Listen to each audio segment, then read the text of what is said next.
Definisi distribusi frekuensi adalah pengelompokan data ke dalam beberapa kategori yang menunjukkan banyaknya data dalam setiap kategori.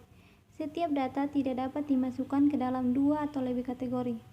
Tujuan distribusi frekuensi adalah untuk mengatur data menta atau belum dikelompokkan ke bentuk yang lebih rapi dan tanpa mengurangi inti informasi yang ada. Keuntungan pembuatan distribusi frekuensi. Yang pertama, akan bisa melihat nilai terbesar dan nilai terkecilnya. Kedua, nilai terlihat letak konsentrasi data. Tiga, data lebih terlihat rapi dan siap untuk digunakan. Langkah-langkah distribusi frekuensi. Yang pertama, mengumpulkan data. Dua, mengurutkan data dari yang terkecil sampai ke yang terbesar. Tiga, membuat kategori kelas atau jumlah kelas dengan K1 tambah 3,3 log N. Keempat, menentukan rank atau jarak kelas. R sama dengan nilai tertinggi kurang nilai terendah. Dan membuat interval kelas. Interval kelas R per K. Menentukan perhitungan atau penturusan setiap kelasnya. Kemudian untuk tugas yaitu berikut nilai 80 mahasiswa pada ujian akhir mata pelajaran statistika. Pertanyaannya itu jumlah kelas, rank, interval kelas, frekuensi masing-masing kelas, TP kelas atas, TP kelas bawah, titik tengah, frekuensi relatif, frekuensi kumulatif, dan gambar histogram, lingkaran, poligon, dan objek. Untuk penyelesaiannya yaitu pertama mengurutkan data dari terkecil sampai terbesar. Data terkecilnya adalah 53, terbesar 97.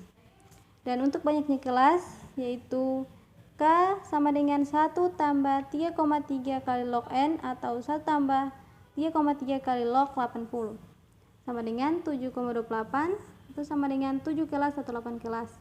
Dan rank sama dengan nilai tertinggi kurang nilai terendah sama dengan 97 kurang 53 sama dengan 44. Interval kelas I sama dengan R per K sama dengan 44 per 7 sama dengan 6,2 atau 44 per 8 5,5.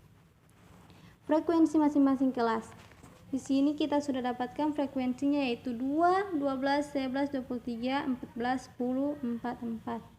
Kemudian TP kelas atas sama dengan batas atas tambah 0,5 yaitu kelas 1 58 tambah 0,5 sama dengan 58,5. Dan untuk kelas 2 64 tambah 0,5 sama dengan 64,5 dan seterusnya. Dan untuk TP kelas bawah sama dengan batas bawah kurang 0,5, kelas 1 sama dengan 53 kurang 0,5 sama dengan 52,5. Dan kelas 2 sama dengan 59 kurang 0,5 sama dengan 58,5 dan seterusnya. Titik tengah yaitu batas bawah tambah batas atas per 2. Untuk kelas 1 53 tambah 58 per 2 sama dengan 82, kelas 2 sama dengan 59 tambah 64 per 2 sama dengan 91. Untuk frekuensi relatif per jumlah frekuensi kali 100. Kelas 1 sama dengan 2 per 80 kali 100 sama dengan 2,5% dan kelas 2 sama dengan 12 per 80 kali 100 sama dengan 15% dan seterusnya. Frekuensi kumulatif lebih kecil. Kelas 1 sama dengan jumlah frekuensi kurang dari batas bawah 53 sama dengan 0. Dan untuk kelas 2 jumlah frekuensi kurang dari batas bawah 59 yaitu sama dengan 2. Dan untuk kelas 3 jumlah frekuensi kurang dari batas bawah sama dengan 14. Kelas 4 jumlah frekuensi kurang dari batas bawah 1 sama dengan 25.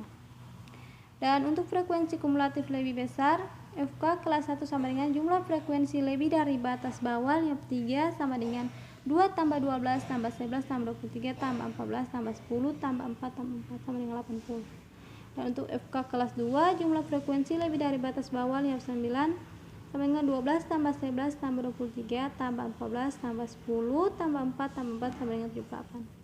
Dan begitu seterusnya. Dan untuk penyajian grafiknya yaitu histogram, lingkaran, poligon, objek.